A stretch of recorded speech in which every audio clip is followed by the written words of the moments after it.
विद्यार्थी मित्रों नमो नमः। बाल जूनियर क्लासेज में आपका स्वागत। विद्यार्थी मित्रों, आज हम JNVST जवाहर नवोदय विद्यालय के प्रथम प्रैक्टिस सेट करते हैं। आप ध्यान से देखें, अपने ज्ञान को वर्धन करें। अब प्रश्न 1 है, 2 अंकों की सबसे बड़ी अभाज्य संख्या तथा सबसे छोटी विषम अभाज्य संख्या का गुणनफल, यानी कि आपको सीधे सीधे गुणन करना है। गुणा करना है किसका? 2 अंकों की सबसे बड़ी अभाज्य संख्या। 2 अंकों की सबसे बड़ी अभाज्य संख्या क्या होगी? 2 अंक की सबसे बड़ी अभाज्य संख्या 97 होता है। और सबसे छोटी विषम अभाज्य संख्या, विषम अभाज्य संख्या क्या होता है? विषम सबसे छोटी, अब आपको विषम सबसे छोटी क्या है? विषम विषम छोटी सबसे छोटी विषम सबसे छोटी बराबर 3 होता है। अब आपको क्या करना है? दोनों को गुणा कर देना है। किसका?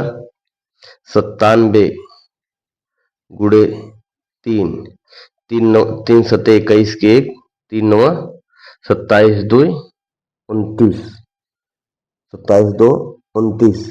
अब हमारा आंसर कितना आ गया? 291। 291 आ गया। विकल्प कौन सा है? विकल्प हमारा बी सही है। कौन सा? बी। अब मित्रों, हम प्रश्न दूसरा देखते हैं। प्रश्न दूसरा क्या है? 5555 को लिखा जाएगा। तो सर्वप्रथम क्या बोल रहा है? 5000, 5 लिखो और गुणे 1000 करो। कितना? तो बराबर कितना आ जाएगा? 5000। कितना हो जाएगा? 5000 हो गया। अब दूसरी प्रक्रिया क्या है? 5500, 500 बोल रहा है तो फिर 5 गुणे 100 कर दो। अब ये कितना आ जाएगा? 5 गुणे 100 करेंगे तो 500 हो जाएगा। 5555। अब 55 गुणे 1 करें, कितना? 55 गुणे 1 बराबर कितना हो जाएगा? ये हो जाएगा 55। अब आप इसी को जोड़ दें, 5 5 5, 5555, ये हमारा आंसर आएगा। अब हमारे विकल्प कौन सा है? डी। कौन सा विकल्प में हमारा आएगा? डी विकल्प में। अब हम प्रश्न संख्या तीसरा देखते हैं। कौन सा देखते हैं? तीसरा। तीसरा हम देखते हैं। तीसरा में क्या है? सभी अंकों 9 7 0 तथा 4 का प्रयोग कर 4 अंक की सबसे बड़ी संख्या तथा सबसे छोटी संख्या का अंतर आपको देना है। सबसे बड़ी संख्या, सबसे छोटी संख्या का अंतर। अब आप संख्या देखें कौन कौन सा है? 9 7 0 4 का प्रयोग करके, 9 7 0 4 प्रयोग 4 अंक की सबसे बड़ी संख्या करना है और सबसे छोटी संख्या है। अब आप देखेंगे कोई भी अंक होगा, 0 कभी भी लगता है हमारे बाएं साइड लगेगा तो मान कुछ नहीं होगा, लेकिन दाहिने साइड लगेगा तो मान हमेशा 10 गुना लेके बढ़ता है। तो क्या हो जाएगी इसको हल करने के लिए? सबसे बड़ी संख्या कौन सा? 9 है, 7 है, 4 है, 0। ये हमारी कौन सी संख्या है? 4 अंक की बड़ी संख्या हो गई। कौन सी संख्या हो गई? ये हमको क्या बोल देंगे? बड़ी संख्या। इसको हम बड़ी संख्या बोलेंगे। फिर अब छोटी संख्या का निर्माण करना है, तो हम क्या 0 शुरू करें? नहीं, अगर 0 किसी संख्या के पहले लग जाता है उसका मान 0 ही होता है। अब इसके लिए हम क्या करेंगे? अब अंतर, अंतर मतलब घटाओ। घटाएंगे किसका? 4 0 7 9। अब 4 0 9 7 हम जब घटाते हैं तो यहाँ एक आएगा, बनाए बनाए होगा 10, 10 में 9 गए 1, ये 3 हुआ। इधर 1 लाया था, इधर से अपने पड़ोसी के यहाँ से उधार लाएगा तो हो जाएगा 13, 13 में 7 गए 6, फिर ये 6 हो जाएगा, 6 ही उतार लेंगे। फिर ये 9 है, 9 में 4 गए 5, 56 61, ये हमारा आंसर आएगा। 56 61 विकल्प डी में है। कौन सा विकल्प? डी में है। अब प्रश्न हम चौथा देखते हैं। 2 अंकों वाली प्राकृतिक संख्याओं की संख्या है। अब 2 अंकों वाली प्राकृतिक संख्या, अब आपको मालूम है प्राकृतिक संख्या कहाँ शुरू होती है? 1 से शुरू होती है, 2 3 4 और इनफाइनाइट तक। कहाँ तक जाती है? इनफाइनाइट तक हम प्राकृतिक संख्या जानते हैं। तो हमको क्या करना है? पहले 1 से शुरू होगा और कहाँ तक? 99 तक। 1 से शुरू होगा 99 तक हमारी क्या होगी? प्राकृतिक संख्या 2 अंक की होगी। इसको क्या बोलेंगे? 2 अंक। ठीक है। अब हमको क्या करना है? जब 1 से शुरू होगी 99 तक, 2 अंक तक, तो हमारा 99 हो गया। लेकिन प्रश्न क्या बोला है? 2 अंकों वाली प्राकृतिक संख्या। अब आप 10 से शुरू करेंगे, 10 से शुरू करेंगे 99 तक कितना होगा? अब इसको हमको ज्ञात करने के लिए सीधा सीधा 99 में 9 घटा देंगे। कितना? 99 में आप जब 9 घटाओगे तो हमारी संख्या कितना बचेगी? 90। 90 क्या है? 2 अंकों वाली। 90 क्या है? 90 क्या है? 2 अंकों वाली प्राकृतिक संख्या है। प्राकृतिक संख्या है। ठीक है मित्रों, ये हमारी 2 अंकों वाली प्राकृतिक संख्या हो गई। अब प्रश्न संख्या 10। प्रश्न संख्या क्या बोल रहा है? एक संख्या से उसके अंकों का योगफल घटा दिया जाता है तो परिणाम स्वरूप प्राप्त संख्या सर्वथा विभाजित होता है। सर्वथा विभाजित होता है तो ये क्या है? इसमें आपको मान के संख्या, इससे सर्वथा विभाजित 900 होता है, आप इतना ध्यान देंगे।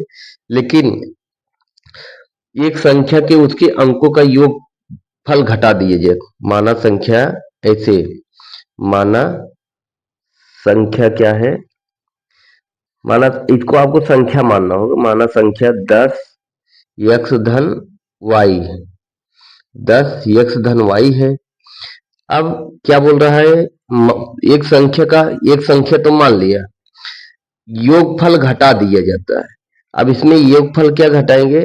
माइनस x धन y आप घटा देंगे। जब इसमें आपको इसको यहां लिखते हैं, माइनस x माइनस इसको माइनस y जब घटाएंगे तो हमारा कितना बचेगा? 9x धन y। अब y बराबर कितना होगा? y बराबर 9x। अब इस प्रकार से हमारा उत्तर आया क्या? कि एक संख्या से उसके अंकों का योगफल घटा दिया जाता है तो परिणाम स्वरूप प्राप्त संख्या सर्वथा विभाजित होती है। किससे विभाजित होती है? 9 से। इस प्रकार से यह प्रश्न हल होगा।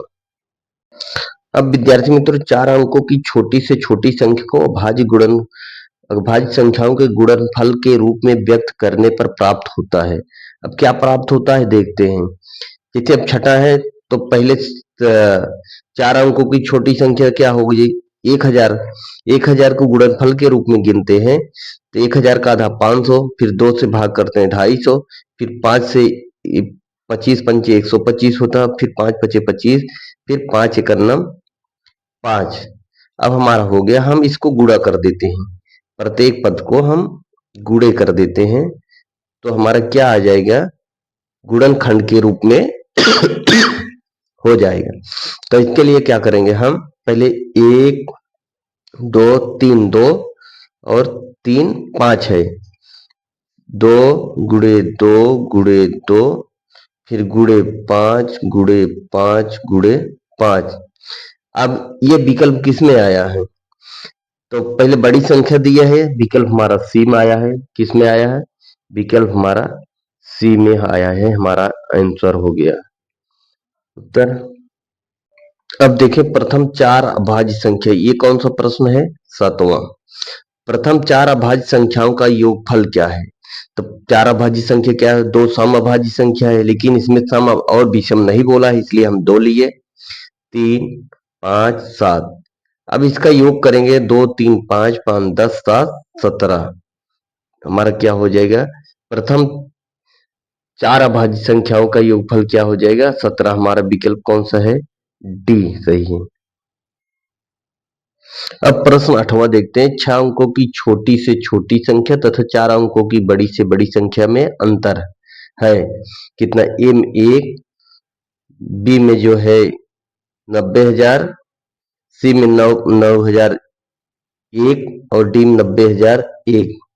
अब हम इसको हल करते हैं। 6 अंकों की छोटी से छोटी संख्या, 6 अंक है तो 5 जीरो होगा, और 4 अंकों की बड़ी संख्या 9,999 होगा। इसमें से घटाएंगे, इधर लाएगा इधर से, तो 10, 10 में से 9 गए 1, फिर ये 9 में से 9 गए 0, 0, 0। अब 10 है, 10 में 1 गया तो ये कितना हो जाएगा? 9। तो हमारा कितना हो जाएगा? 90,001 किसमें आ रहा है? 3 जीरो, 3 जीरो किसमें आ रहा है? ये सी में। विकल्प हमारा कौन सा हो गया? सी। अब हमारा विकल्प कौन सा हो गया? सी। इस प्रकार से हमारा ये प्रश्न 8वां सॉल्व हुआ। अब प्रश्न 9वां। 9वां क्या है? 2 लाख। 2 लाख में कितना जीरो होगा? 5। 1, 2, 3, 4, 5। 2 लाख में 5 जीरो होगा। फिर 2000, 2000 में कितना जीरो होगा?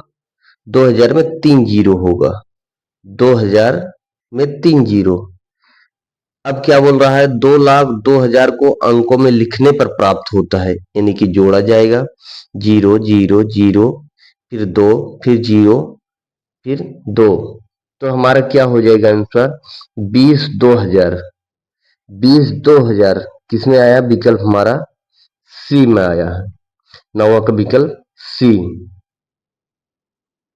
अब विद्यार्थी मित्रों प्रश्न 10, 7 अंकों की बड़ी से बड़ी संख्या तथा 4 अंकों की छोटी से छोटी संख्या में कितना अंतर है? अब आपको यहाँ भ्रम ऐसा होगा, 7 अंकों की बड़ी संख्या क्या होगी? अब 7 अंकों की बड़ी संख्या बोला है तो 7 लिख दें। ओ सॉरी, 7 9 होगा। तो 1, 2, 3, 4, 5, 6, 7, 9 लिख दिया। अब 4 अंकों की छोटी संख्या, अब 4 अंकों की छोटी संख्या मतलब 1 और 3 जीरो लिख दें। 1 और 3 जीरो कितना होगा? 4 अंक हो गए, 1, 2, 3, 4। अब इसमें क्या बोल रहा है कि संख्या में अंतर, अंतर मतलब घटाओ। अब ये 9 उतर जाएगा, फिर ये 9 उतर जाएगा, फिर 9, 3 जीरो की जगह 9 उतर जाएगा। 1 9 है तो यहाँ 1 उतर घट जाएगा, तो कितना हो जाएगा? 8 हो जाएगा। फिर यहाँ 7 है तो फिर 3 9 इधर आ जाएगा, 1, 2, 3 9, फिर 8, 3 9। अब ये देखिए 3 9 फिर 8, ये विकल्प हमारे किसमें है?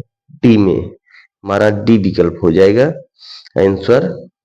इस प्रकार से विद्यार्थी मित्रों हमने 10-10 प्रश्नों की श्रृंखला आपको प्रैक्टिस कराएंगे।